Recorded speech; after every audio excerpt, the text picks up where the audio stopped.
Bien-aimés dans le Seigneur, nous vous saluons au nom de Jésus-Christ. Le ciel est ouvert pour vous et Dieu tend ses oreilles vers vous. Nous sommes bénis parce que nous vous parlons de Jésus. Encore une fois de plus, nous revenons pour parler des choses du jardin d'Éden. Parce que je crois qu'Éden est une grande richesse qu'on peut exploiter pendant longtemps, des mines d'or. Béni soit le nom de l'Éternel. Amen. Que gardent les anges dans le jardin d'Éden aujourd'hui? C'est ça notre sujet. Que gardent les anges dans le jardin d'Éden? En titre des rappels, la fois passée nous avons dit comment nous avons expliqué comment nous devons nous revêtir. Comment Dieu a revêtu l'homme avant de le faire sortir du jardin. Nous avons vu que il a habillé l'homme de la peau de la bête. Dans Jean chapitre, dans Jean chapitre 2 verset 29. Romains 13 14. Genèse 3 21. Nous sommes étalés là-dessus pour expliquer l'agneau, la bête qu'on devrait tuer, et le revêtement qui est la parole de Dieu. C'est cela, cette bête-là, c'est cela la peau de la bête. Aujourd'hui, nous partageons le verset 22 de Genèse 3. Lis, frère. Genèse chapitre 3, verset 22. L'Éternel Dieu dit: voici l'homme est devenu comme l'un de nous pour la connaissance du bien et du mal. Empêchons-le maintenant d'avancer sa main, de prendre de l'arbre de vie, d'en manger et de vivre éternellement. Il est devenu comme l'un de nôtres. Dieu connaît il voit le mal, il voit le bien, mais il ne pratique pas le mal. Dieu a créé toutes ces choses, mais lui-même reste en marge de cela. Il ne pratique ni le mal, mais au contraire, il excelle dans le bien. Et il dit, il risque de devenir comme nous. En devenant comme Dieu, il va tout pratiquer parce qu'il est l'homme. Parce qu'il connaît le bien, l'arbre du bien et du mal est en lui. Quand il va toucher l'arbre de la vie éternelle, les calculs sont simples. Donc il deviendra éternel avec le bien et le mal à la fois, ce qui n'est pas normal. Béni soit le nom de l'Éternel. C'est pourquoi Dieu a dit: empêchons-le maintenant d'avancer sa main et de prendre l'arbre de la vie de prendre l'arbre de vie, d'en manger et de vivre éternellement. Et Dieu l'a chassé. Au verset 23, l'Éternel Dieu le chassa du jardin d'Éden pour qu'il cultivât la terre d'où il avait été tiré. Pris. 24. C'est ainsi qu'il chassa. Il chassa Adam et il le mit à l'orient du jardin d'Éden, les chérubins qui agitent une épée flamboyante pour garder le chemin de l'arbre de vie. Comme ils étaient déjà sur le chemin de la vie et du bien et du mal, admettons, je suis devant deux fleurs ici. Ici, c'est l'arbre du bien et du mal. Comme ils avaient déjà dépassé, accédé à ça, ils voulaient prendre le chemin pour aller attaquer l'autre arbre, là où se trouvait la vie éternelle. Alors ils allaient devenir éternels avec ce qu'ils avaient déjà eu. Ils étaient déjà équipés du bien et du mal. Maintenant ils traversaient pour aller vers la vie éternelle. Béni soit le nom de l'Éternel. Dieu les a chassés et il a placé entre cet arbre-ci et l'autre les anges pour pouvoir empêcher à ce qu'ils arrivent sur l'arbre de la vie éternelle.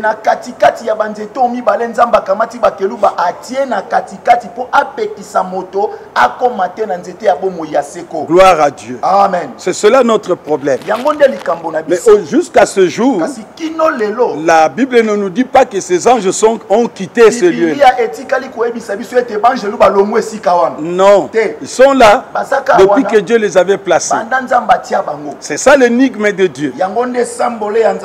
Alors nous allons essayer de scruter pour voir notre intérêt là-dedans.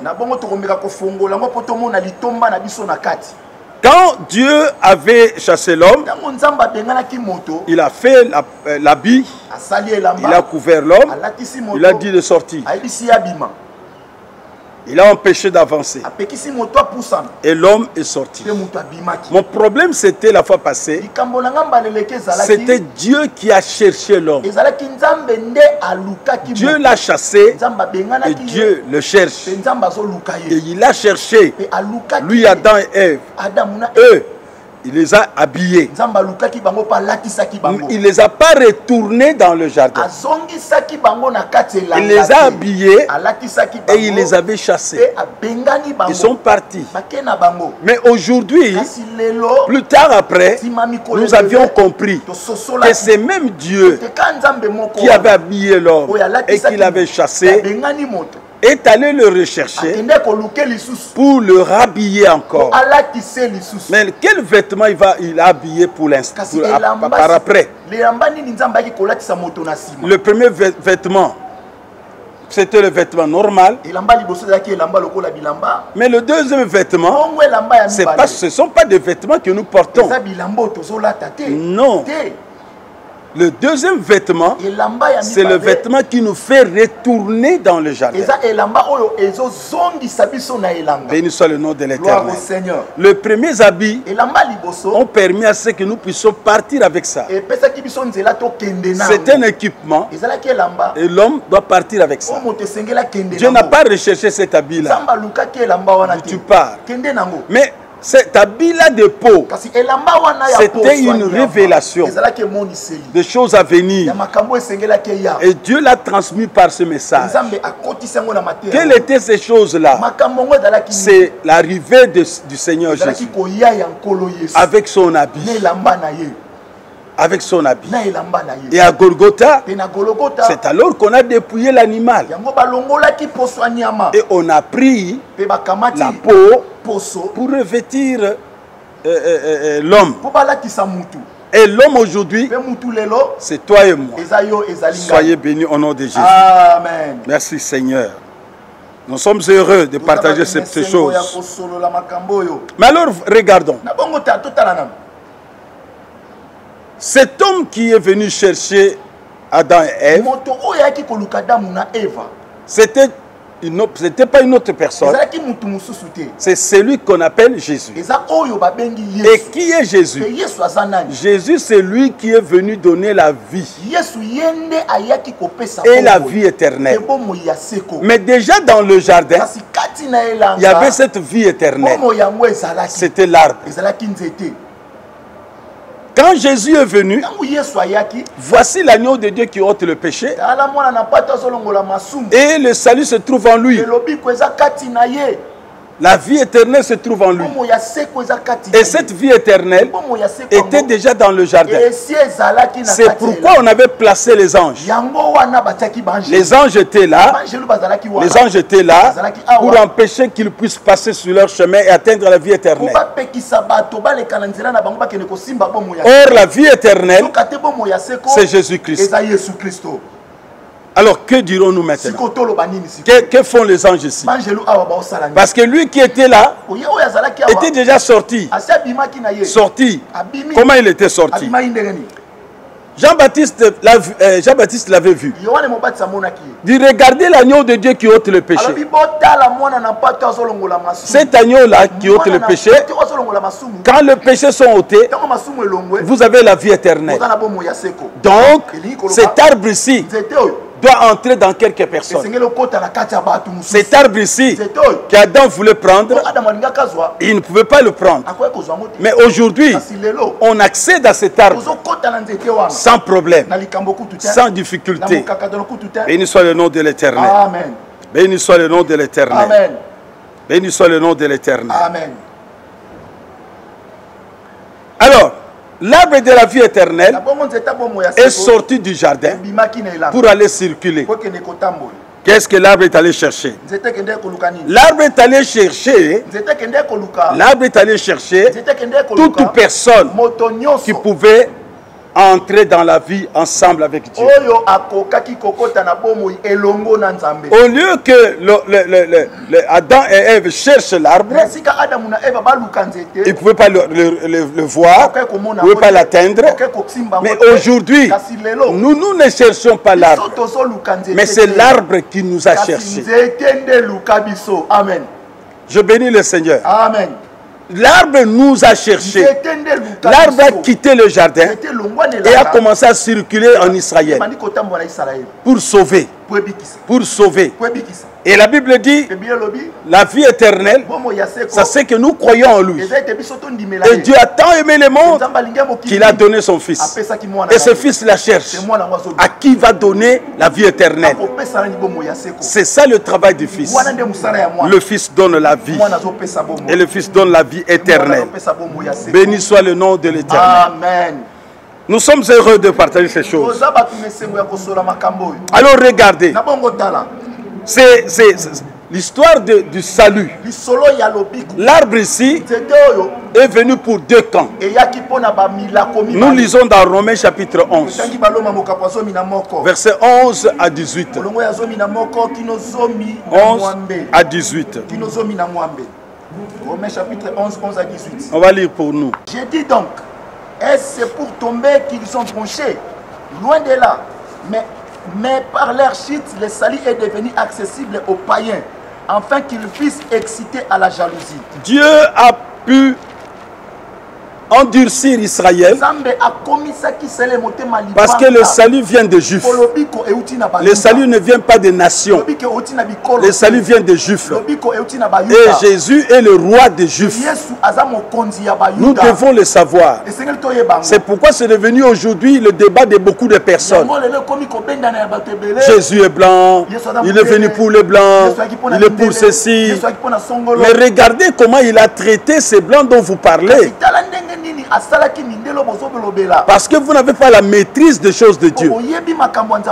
Vous parlez selon les hommes et dans la chair et dans la sagesse des hommes. Parce que vous ne comprenez rien à rien. Qu'il soit blanc, qu'il soit albinos, qu'il soit rouge, qu'il soit noir, tant pis. Mais la Bible me dit que le salut vient des Juifs.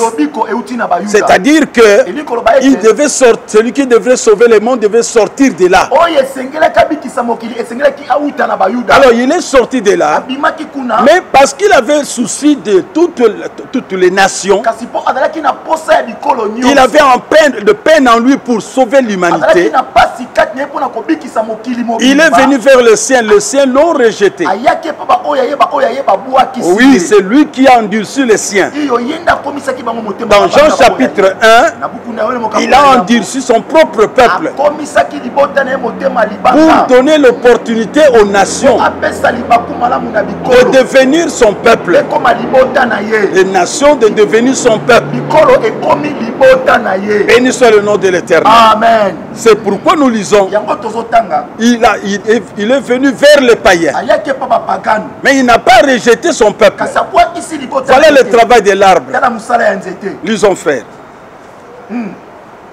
Chapitre 11. J'ai dit donc, et c'est pour tomber qu'ils ont branché. Non.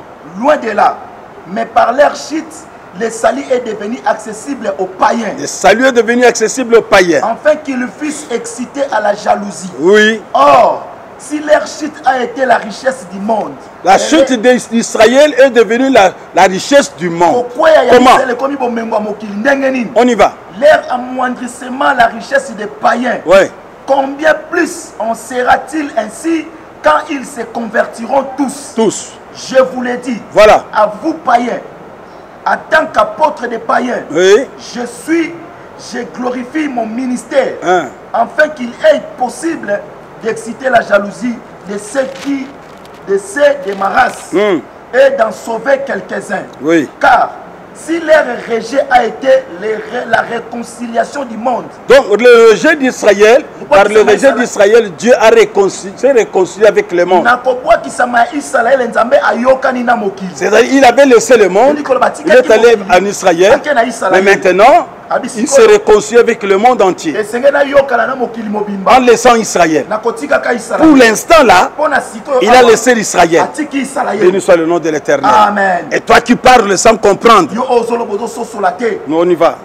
Que sera leur réintégration sinon une vie d'entre les morts? On y va, frère. Or, si les prémices sont saintes, la masse l'est aussi. Oui. Et si la racine est sainte, la branche les sont aussi. Voilà. Mais si quelques-unes des branches ont été retranchées, oui. Et si toi qui étais un olivier sauvage. Stop. Si toi qui étais olivier sauvage, si on a retranché quelques branches, qu'est-ce qui arriverait?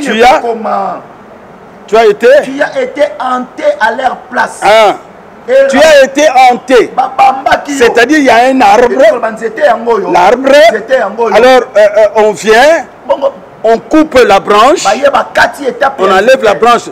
L'arbre sauvage, naturel, on enlève une branche, on met là-bas, on prend la branche des sauvages, on vient hanter là-bas, greffer. La Bible dit, nous sommes à greffer là, nous sommes greffés plutôt, greffés. Nous grandissons, nous devenons grands, pas dans l'olivier qui était le nôtre. Nous avons fait des branches parce qu'on nous a hantés. On nous a ramassés. Et nous avons cru en Jésus et on nous a connectés. Nous sommes connectés à Dieu par Jésus-Christ. Par Jésus-Christ, nous qui n'étions pas... Nous qui n'étions pas des gens qui devraient te sauver sans espoir du lendemain. Mais avec Jésus, Dieu s'est réconcilié avec le monde entier. Et c'est pourquoi nous sommes sauvés. Donc on nous a greffés et nous sommes devenus corps, nous sommes attachés à la racine principale.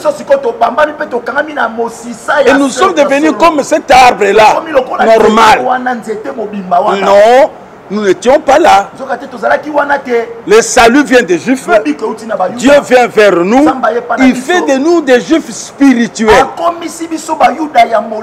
Gloire à Dieu. Amen. Nous n'étions pas citoyens du ciel, mais Dieu fait de nous des citoyens par cet arbre en nous greffant là-bas. L'arbre qui est sorti du jardin est venu nous sauver. Je bénis le Seigneur. Amen. Je bénis le Seigneur. Amen. Lisons dans Jean 15. Ne nous glorifions pas, frère. Adam ne pouvait pas atteindre cet arbre-là. Mais l'arbre est sorti depuis. Et pour venir nous chercher et nous greffer. Il a enlevé les branches qui étaient des branches originales. Il les a enlevées. Il a pris des branches qui ne devaient pas être là. Il nous a connectés. Et nous sommes devenus ensemble avec l'arbre comme une seule personne. Voyez-vous comment quel est le travail de Christ, de notre Seigneur Adonai. On y va. Jean chapitre 15. Versets 1 à 2. Je suis le vrai cep. Je suis le vrai cep. Et mon père est le vigneron. Mon père est le vigneron. Tout sarment qui est à moi et qui ne porte pas le fruit. Sarment qui est attaché au cep, qui ne porte pas de fruits. Comme Dieu a enlevé Israël. C'est comme ça qu'il enlève aussi les sarments qui s'attachent et qui ne portent pas de fruits. Il les enlève. On y va, frère. Il les retranche. Oui. Et tout sarment qui porte du fruit, il les monte. Il les monte. Afin qu'il porte encore plus de fruits. Voilà, soyez bénis. Amen. Donc, mon problème c'était l'arbre. L'arbre a quitté le jardin depuis longtemps. L'arbre est sorti, les anges sont là. Ils gardent quoi? Je ne sais pas. Parce que l'homme vedette du jardin, la vie éternelle, l'arbre essentiel, déjà sorti. Et cet arbre-là est allé se fixer en Israël. Et nous qui avons cru à cet arbre, nous avons reçu de cet arbre-là la vie éternelle. Parce que cet arbre était l'arbre de vie éternelle. Gloire à Dieu. Amen. Et cet arbre-là, c'est quoi? C'est tout simplement la parole. Soyez bénis. Amen. La parole. La parole de Dieu, nous lisons dans Romains chapitre 10. C'est la parole faite chair. Jésus est la parole faite chair. Il est sorti du jardin. Il s'est promené à Capernaum, partout. Pour donner la vie à tous ceux qui croyaient en lui. On y va. Romains chapitre 10, 6 à 8.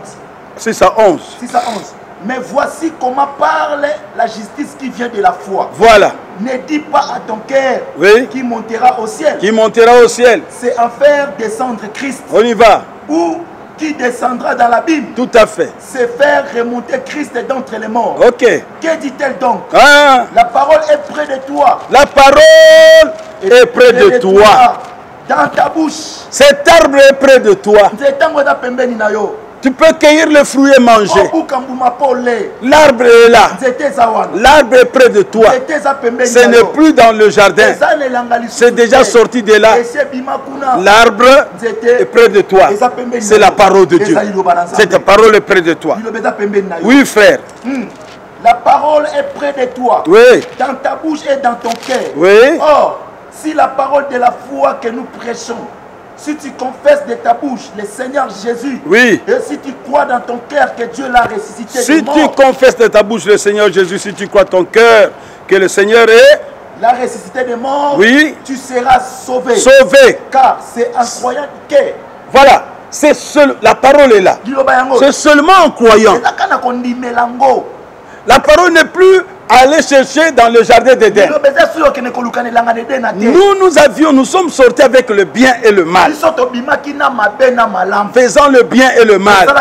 Depuis qu'on nous avait chassés du jardin. Nous sommes sortis comme ça. Le péché originel. Mais quand on a rencontré celui qui nous cherchait. Oh, il y a quelqu'un qui te cherche aussi aujourd'hui. Moi, il m'a cherché, il m'a rencontré. Et je l'ai saisi, je ne le laisse plus partir. Toi aussi, il te cherche. Il te cherche. Il te cherche. Il est sorti depuis longtemps du jardin. Il a suivi l'homme. S'il avait suivi Adam, aujourd'hui c'est toi qui l'es en train de suivre. Pas pour des vêtements physiques, mais pour un revêtement spirituel et éternel. Tu dois vivre chez lui. Arrête de fuir Dieu. Il te cherche. Il a besoin de toi. Béni soit le nom de l'Éternel. Oui frère, vas-y, termine. Verset 8. Que dit-elle donc? La parole est près de toi, dans ta bouche et dans ton cœur. Or, c'est la parole de la foi que nous prêchons. Voilà. Si nous confessons si tu confesses de ta bouche le Seigneur Jésus, et si tu crois dans ton cœur que Dieu l'a resté des morts, tu seras sauvé. Voilà. Car c'est en croyant du cœur qu'on parvient à la justice. À la justice. C'est en confessant de la bouche qu'on parvient au salut. Simplement. 11. Selon ce qui est dit à l'Écriture, quiconque croit en lui ne sera point confus. Non. Tu peux être sauvé parce que l'arbre te cherche. L'arbre que cherchait à atteindre Adam et Ève.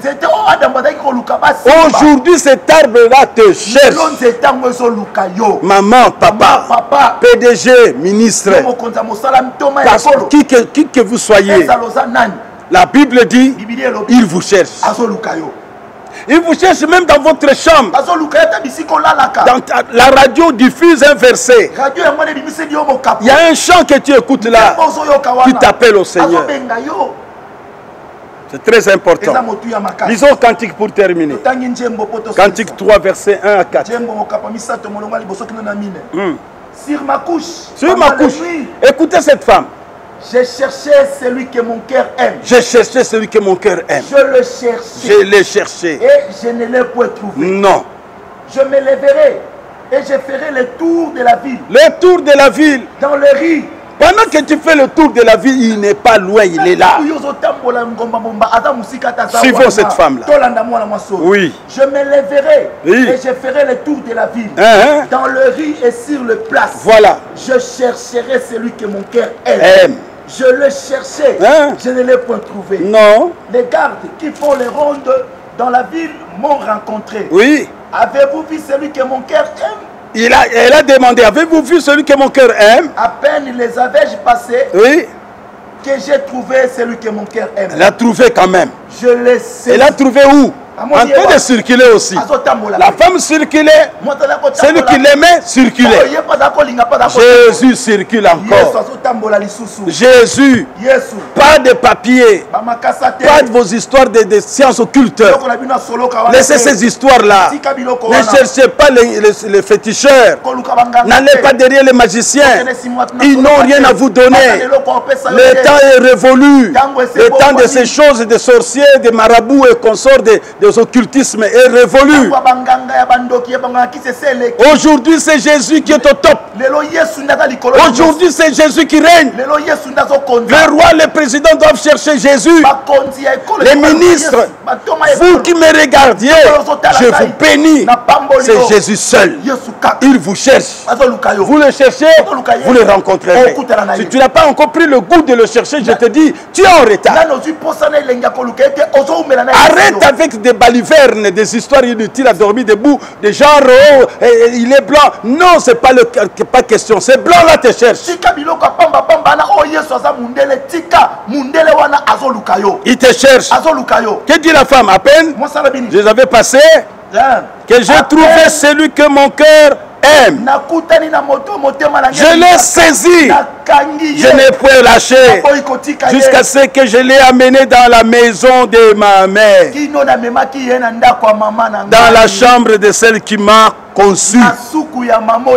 Soyez bénis. Église de Dieu, ne cherchez pas d'autres personnes. Ne cherchez pas des magiciens. Ne cherchez pas les gens qui font des cabales juifs. Ne cherchez pas les miracles. Cherchez la personne de Jésus. Jésus lui seul fera des miracles pour toi.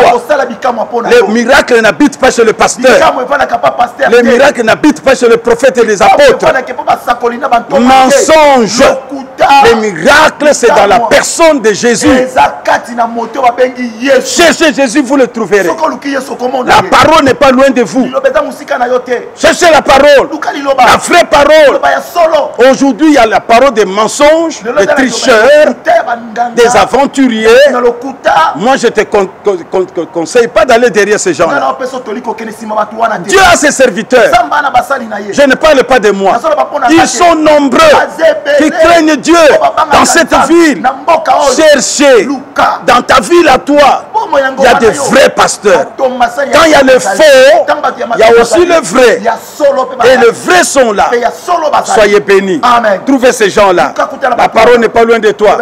Il y a quelqu'un qui porte cette parole. Il porte la cruche avec l'eau là-dedans. Et si tu bois cette eau, tu seras sauvé. Fais-toi sauver. Les anges ne gardent plus rien. L'homme du jardin est déjà sorti. Ce jour-là, il te posera la question. J'étais dans les rues.